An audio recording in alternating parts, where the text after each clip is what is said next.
Hi, I'm an old guy and I do maths. And here we have a sort of an area problem. There are a few more aspects to it than really just finding the area, if indeed we do that.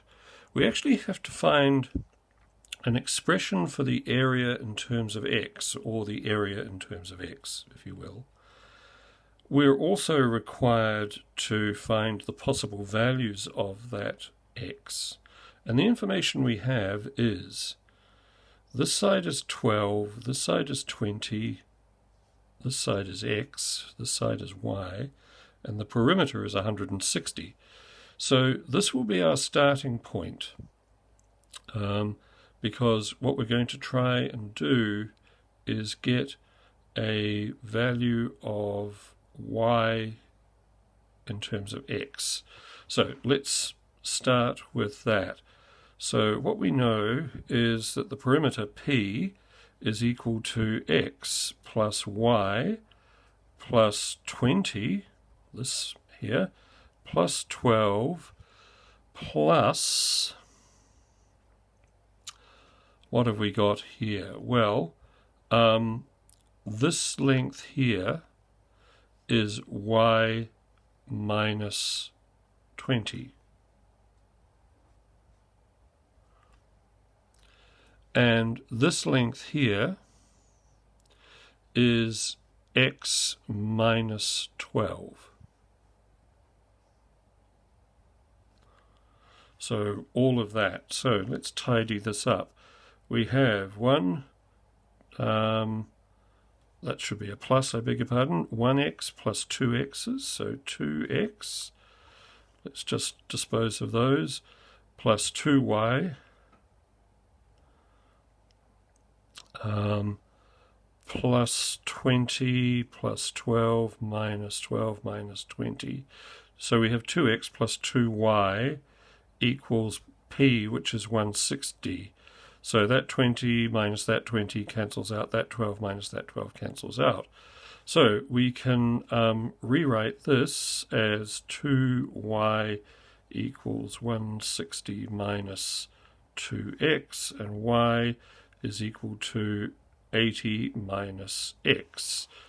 We now know that this is 80 minus x. Let's just run through that again. 2x plus 2y equals 160.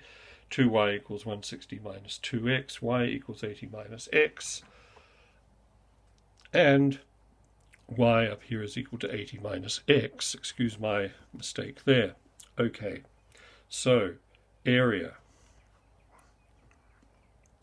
That is going to be xy minus this rectangle here, which is 12 times something. Now, what is that something? Well, it is y minus 20. Now we're not going to use y, however, we're going to use 80 minus x. 80 minus x minus 20. So if we tidy this up and get rid of our y here, we have area equals x into x, 80 minus x, and that is minus 12 into 80 minus 20, 60 minus x. Okay, now tidy this up, and we have x squared, that's negative, plus 80x minus 12 times 60 is 720, plus 12x, which gives us the following: negative x squared plus 92x minus 720. Okay, so that is the area in terms of x.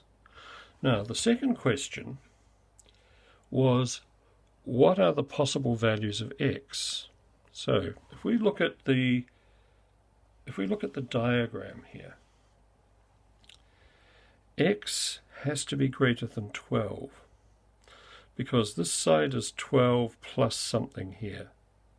So x must be greater than 12 for those reasons. Now just let me restate that. If you look at this side is 12 plus something, and this is x. If x were 12, then the rest of this could not be true. These are all right angles, so x has got to be greater than 12. Must x be less than something? Well, the answer to that is yes, and it's most easily seen in this part of the equation. If we take x as being greater than 60, then this is 0. And that cannot be, not because you can't subtract 0 from this expression here, but because that would mean that this thing here had no area.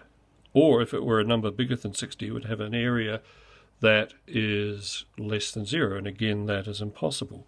So the other answer to this is that x is less than 60 for those reasons. So answer 1, answer 2. Thank you very much for watching. I hope you found this useful. If you did, please like and subscribe, and I'll see you next time. Bye.